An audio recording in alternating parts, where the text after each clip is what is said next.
Join me as I take on the challenge of designing safe concrete beams and see if I can make this complex process easy for everyone. In this video, you'll learn the essential principles of designing safe concrete beams, making the complex process easier to understand. Many engineers struggle with the intricacies of concrete beam design, often leading to costly mistakes and safety hazards. This is a critical aspect of construction that requires a deep understanding of the underlying principles. Unfortunately, even experienced engineers can find themselves overwhelmed by the sheer complexity of the process. The consequences of getting it wrong can be severe, from structural failures to loss of life. It's no wonder that many engineers approach concrete beam design with a healthy dose of fear and respect. But despite the challenges, designing safe concrete beams is a skill that can be mastered with the right knowledge and tools. By the end of this video, you'll have a solid understanding of the essential principles involved. One of the main reasons engineers struggle with concrete beam design is the sheer amount of variables involved. From load calculations to material selection, every decision has a ripple effect on the overall safety and efficiency of the beam. It's easy to get bogged down in the details and lose sight of the bigger picture. But by breaking down the process into its constituent parts, we can begin to see the underlying patterns and connections that make it all work. By focusing on the key factors involved, we can create a clear and simple approach to concrete beam design that minimizes the risk of error. We'll break down the key factors involved in concrete beam design, including load calculations, material selection, and design codes. Understanding how to accurately calculate loads is critical to designing safe concrete beams. This involves taking into account the weight of the beam itself, as well as any external loads that may be applied. From there, we'll explore the importance of material selection, including the different types of concrete and their respective strengths and weaknesses. Finally, we'll delve into the world of design codes and how they provide a framework for ensuring the safety and efficiency of our designs. The first step in designing a safe concrete beam is to accurately calculate the loads that it will be subject to. This involves taking into account the weight of the beam itself, as well as any external loads that may be applied. From there, we can begin to select the materials that will be used, taking into account their respective strengths and weaknesses. By following a clear and structured approach, we can minimize the risk of error and ensure that our beam is designed to be both safe and efficient. One of the key benefits of this approach is that it allows us to identify potential problems early on and make adjustments as needed. By following a simple, step-by-step approach, we can transform our concrete beam design process, making it faster, safer, and more efficient. This involves breaking down the process into its constituent parts and focusing on the key factors involved. By taking the time to understand each step of the process, we can create a clear and simple approach that minimizes the risk of error. Whether you're an experienced engineer or just starting out, this approach can help you to master the art of concrete beam design and take your skills to the next level. In addition to the technical aspects of concrete beam design, it's also important to consider the human factor. By working together as a team, we can share knowledge and expertise and provide an extra layer of oversight and quality control. This can be especially important in high-stakes projects where the consequences of failure can be severe. By combining technical expertise with good old-fashioned teamwork, we can create a design process that is both efficient and effective. In summary, designing safe concrete beams doesn't have to be daunting. With the right knowledge and tools, you can master it. By following a clear and structured approach and focusing on the key factors involved, you can create a design process that is both safe and efficient. Whether you're an experienced engineer or just starting out, the principles outlined in this video can help you to take your skills to the next level. In this connection, we are going to explain an analytical solution reinforced beam, post rectangular beam into next section.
Title: How to design a singly reinforced rectangular beam. Under reinforced design explained. Welcome to YouTube channel. Hello guys, Civil Edge. Welcome back to Civil Engineering Edge. In this video, we will go through the step-by-step analytical solution for a singly reinforced rectangular beam following the under-reinforced design concept. Let's get started. Section 1. Problem Statement. Display the given problem statement on screen. A simply supported rectangular beam of 8 meter span carries a design load of 17.8 kilonewtons per meter. The beam dimensions are: width B equals 250 millimeters, effective depth D equals 400 millimeters, concrete grade equals 30 MPa, steel grade equals 460 megapascals. We need to determine the required steel reinforcement area. As for the beam, show the beam section diagram. Section 2. Calculating the ultimate moment. Equation 1. First, we calculate the ultimate momentum. MWL2/8. Substituting values. M equals 17.8 times 82/8 equals 142.4 kNm equals 17.8 times 82/8 equals 142.4 text kNmm equals 17.8 times 82. 8 equals 142.4 kN. Converting to Newton millimeters and mm, M equals 142.4. Animate moment calculation process. Section 3. Finding factor K. Equation 2. Now, let's determine factor K using the formula K equals M cub 2. K equals a frac MF underscore cubi DAK equals FCUB D2M. Substituting values. K equals 142.4, 106/30ths 250 for 002. K equals a frac 142.4 times YY30 times 250 times 4002. K equals 142.4, 106/30ths 254,002.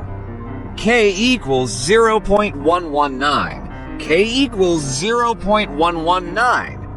Highlight K value in the equation. Section 4. calculating the lever arm z.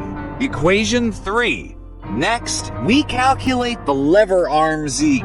Z equals d times 0.5 plus square root 0.5k 0.9. Z equals d times our left 0.5 plus sqrt 0.5 frac k 0.9, right? Z equals d times 0.5 plus substituting values. Z equals 400 times 0.5 plus square root 0.5 0.119 0.9. Z equals 400 times our left 0.5 plus sqrt 0.5 frac 0.119 0.9, right? Z equals 400 times 0.5 plus 0.5 0.90. 119. Z equals 337.3 mm. Z equals 337.3 a text millimeter. Z equals 337.3 mm times 400 equals 380 a text mm. 0.95 400,000 300. Thus, we use z equals 337 show z calculation and verify 0.95d. Section 5, finding the required steel area. As equation 4. Now, we calculate the required steel area as using as equals M087 phase. AS equals a frac M0.87 F underscore Y. Z as equals 0. 87 FISM. Substituting values. As equals 142.4 times 106. 0.87 times 460 times 337.3. AS equals E frac 1 times 460 times 337.3 as equals 142.4 times 106 0.87 times as 1079.7 square millimeters. Underscore S equals 1079.7. Textime as equals 1079.7 square millimeters. To match standard reinforcement bars, we provide for bars of 20 millimeters diameter as equals 1260 square millimeters. AS equals 1260. Textime as one. Show the reinforcement section with 4 T section with 4 and 6. Final beam section. Display the final beam section with dimensions and reinforcement. Here's the final beam section with reinforcement. Width equals 250 millimeters. Effective depth equals 400 millimeters. Provided reinforcement equals for bars of 20 millimeters diameter. Showing final beam cross section with reinforcement. This completes our design for a singly reinforced under-reinforced beam. We determine the moment, neutral axis, lever arm, and required reinforcement area. These calculations are essential for designing safe and efficient concrete structures. Closing scene with call to if you found this video helpful, like, share, and subscribe to Civil Engineering Edge for more structural engineering content. Background music fades out.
Hello guys, watch this video and enjoy yourself. Please don't forget to share, like and comments on this channel and subscribe to watch the next video.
Hello guys, watch this video and enjoy yourself. Please don't forget to share, like and comments on this channel and subscribe to watch the next video.